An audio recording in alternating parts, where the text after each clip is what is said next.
What's up, guys? I pulled everyone in from the SpawnCast here. We assembled to talk about Pokemon Direct that's happening tomorrow morning.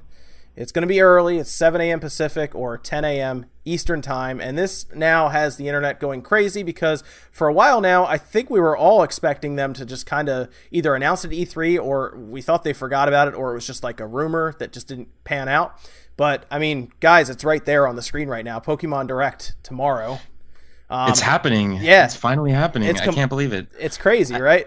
I mean, they waited to the very last minute before they could say, like, oh, yeah, we're going to keep the whole E3 before E3 unveiling pattern happening, you know? So, yeah, that's kind of been what Pokemon's been about. You know, they usually reveal it a couple weeks before E3 or even a week and a half before E3, which this is going to fall exactly a week, actually. I mean, it'll probably be a few hours off than Nintendo at, you know, what, noon next week? So they're going to be a few hours off. It is the most perfect timing for something like this. But I mean, I guess the whole word is like, what is happening? What is the announcement? Because right now, like, all it says is Pokemon Direct. It doesn't say Pokemon Go Direct. It doesn't say like Pokemon Sun and Moon or Stars or anything like that. We just see Pokemon Direct. So that's the worry right now, right? What if it's like what if it's Pokemon Go and they're telling us the legendaries are coming? Oh my god. Or what if it's Pokemon Stars and it's just a 3DS exclusive? Yeah, I mean, you know? Evan, you'd be excited for Pokemon Go stuff, but I feel like you'd want to see Stars. Sort of. Yeah, I mean, this feels like the great litmus test of Nintendo, I guess, in a way, because what we're going to see is one of two paths. It's either going to be the we're paying attention to the consumers and we're going to give them what they want announcement of Pokemon Stars coming to Switch and 3DS. They're probably going to go even further with like the cross-platform play online, possibly even trading and stuff like that.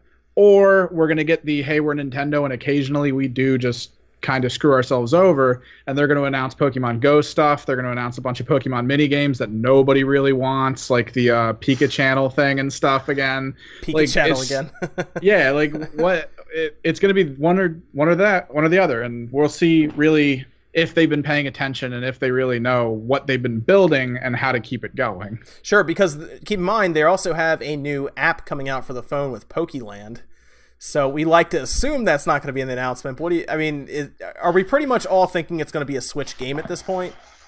I definitely think we're going to hear something about the Switch at this Direct. And I'm staying hopeful that it's going to be a full-fledged like Pokemon Stars launch on the Switch. But at the same time, like I said before, it only says Pokemon Direct.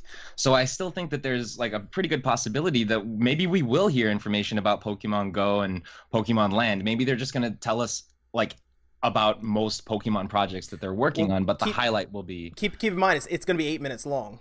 Oh, well, yeah, okay. It's the shortest Direct ever. Well, I think people were talking on Twitter that they unveiled Pokemon Sun and Moon in like 6 minutes or something like that. So wow. The Pokemon reveals, they don't take long. And the fact that they're just kind of throwing it out there tells me that their E3 is completely packed full of announcements and they don't want to sit there and do this then when they can essentially jump out in front of Microsoft even. Because remember, Microsoft was like, we're going to jump out in front of everybody with this big announcement. How big is an announcement with Pokemon where this could be the first full-fledged Pokemon game on a home console in the franchise's 21 years? And isn't that what we've just all been basically asking for 21 years? And like a real one too, not just like a Gale of Darkness or something, like an actual Pokemon. I mean, that's a good game, but you can't catch every Pokemon. There's like a story that's like on rails, kind of. I mean, it's not as big, obviously, as a normal Pokemon game on the handhelds. And I mean, it's a game called Pocket Monsters, so I understand why it's never been on home consoles, and the Switch is a pocket system almost, right? You can almost put in your pocket. So for very big pockets, yeah. I mean, you got those cargo shorts, Evan. You can do that. You could pop that sucker in there. But I think this is Nintendo jumping out, even like I said, in front of Microsoft, because that kind of announcement I think is pretty massive and might take some of the hype away from Scorpio at that point, because that's the first big E3 announcement right there. Yeah, absolutely. I mean, if we hear about a Pokemon game coming to the Switch, I think that that's going to take a lot of the sort of attention away, at least for a little while, at least for the next couple days, and just put it directly on the Nintendo and the Switch itself. So I honestly think this is probably the best move that Nintendo could do pre-E3 to get like everybody just warmed up and excited about the Switch and what else they have to say. Sure, sure. I mean, here's where it gets really interesting, because now we know about the crossplay feature, or the fact that the Switch and the 3DS can communicate. So what's stopping them from announcing this game for both the Switch and the 3DS? Maybe it's Pokemon Stars or Pokemon Eclipse or whatever title they go with, but it's for both systems at the same time. You can go pick it up for the Switch, or you can pick it up for the 3DS. I mean, this whole Monster Hunter news that came out for crossplay has really opened some doors for this franchise now. I really think that's probably the most likely case, because, you know, Nintendo is now just releasing a brand new DS system, a 2DS XL, into the DS family, and I can't see why they wouldn't put a brand new Pokemon game on that system as well, especially if it's essentially on the Switch just going to be like an up-res, better, faster running version of the same game that was Sun and Moon, correct? Yeah. So yeah, I mean, that makes a lot of sense, right? I mean, Evan, is that, I mean, that's it right there, right? A 1080p 60 frames per second Pokemon game.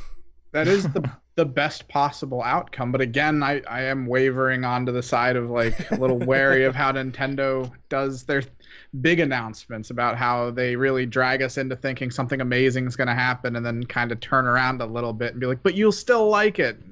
Not necessarily, I'm sorry. I mean, this has been the build, right? I mean, how long ago did we hear about Pokemon Stars from Eurogamer? It's been a long time, right? I mean, Tom Phillips reported it months ago, and we've been like, well, it makes a lot of sense, so it must be there. And then here we are, you know, tomorrow morning we're going to find out, apparently. And I'm hoping they show up, and yeah, it's Pokemon Stars like we think it is. Maybe not that title. I mean, the sun is technically a star, so you know, I mean, I understand what they're trying to say, like, because there's moon, sun, and then there's the sky in between, kind of.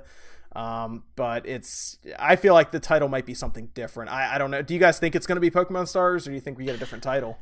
Yeah, I was also thinking about that too, because I just feel like everyone's been saying Pokemon Stars for such a long time, and for them to kind of come out and say, yes, it's sort of real, I feel like it would be a little anticlimactic. I think it would spice things up a little bit if we got something like, you know, something along the lines of like a spacey name, like maybe Pokemon Celestial something, or I don't know, Aurora would be cool. Yeah. Pokemon Borealis. Who knows? I mean, they could technically name it after any planet if they really wanted to, if they wanted to get crazy. I don't know. I mean, they could go like Pokemon Mars or something. Yeah, that's true. I don't know. It's hard to say. I mean, Evan, is that it? You think it's just Pokemon Stars? Just put it out there and be done? It might be Sky related at the very least. I mean, Pokemon Sky doesn't sound that bad either. So like, it's because it's what, this is gonna be that middle game, we think. Yeah, right? There's no Pokemon Earth either, is there?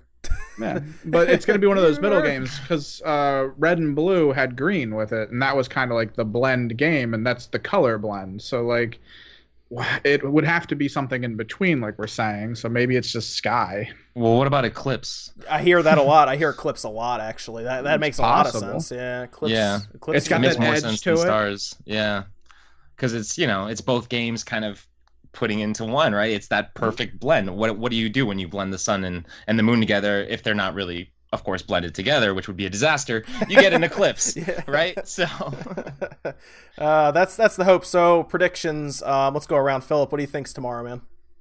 I think we're definitely going to see some sort of Pokemon Switch related game, whether it's Pokemon Eclipse or Pokemon Stars. I think we're finally going to get that home console experience, but I also think that it's coming to the DS family as well, or the 3DS family as well. So great. Is that it, Evan? What are your thoughts? That the prediction? I know you're kind of on the other fence of. I am on the other fence. I am hoping it's that, but I'm also trying to think.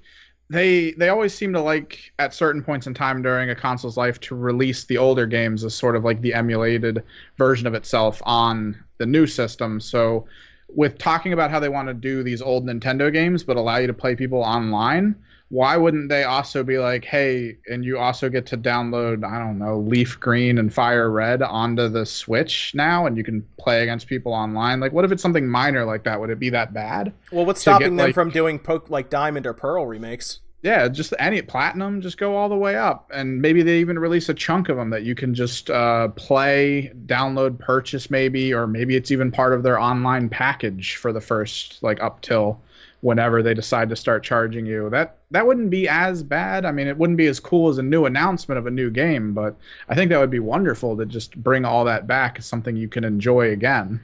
Sure. Yeah, I think I do think it's going to be a Switch and a 3DS cross game, like we've been talking about. I don't know if it'll be much else, because 8 minutes is going to be cutting it close either way, especially if they want to show possible connectivity between the Switch and the 3DS, much like we saw with Monster Hunter, where they show the game on the 3DS, then they show how it all works together through the internet, through ad hoc play and everything. Local play possibly, although it looks like the 3DS and the Switch need like a server between them to function correctly. I don't know if that's just to kind of decode information. And yeah, so it's that's more than likely what I am thinking is going to happen when we get that announcement. So hopefully we don't show up and they go, oh, here's the Pokemon Go update, here's Pokeland, and we'll see you guys at E3. It's just 8 minutes of talking about the upcoming event in Pokemon Go. That be the worst. Yep. New update for Magikarp Jump. Yeah, let's throw a huge, massive direct for that. You know. Yeah. Oh man, but yeah. So I'm looking forward to it. I'll be streaming it tomorrow morning. Evan will be at work, so we can't do that, and Philip will probably be asleep because he's on the West Coast and it's very early. So I will be sleeping, yes, but I will be waking up excited to check out Spawn Wave stream. Good. Yes, I will be there. I'll start around 9:30 in the morning or so, and we'll cruise through it till I guess 10:15. So, but I guess that's it, guys. Philip, where can they find you, man? You guys can find me at youtube.com/PhilipMusin, or just, in the description. I'm sure Mr. Wave will have a link there. And then also on Twitter at PhilipMusin. Cool. Evan, what about you, man? Anything Kimrick's project, it'll be in the description. The project is not spelled like how you think it is, but that's Twitter, Instagram, YouTube, pretty much anywhere. Great. All right, Spawn Wave Media. We'll see you guys, I guess, after the stream. It'll be really awesome. See you guys then.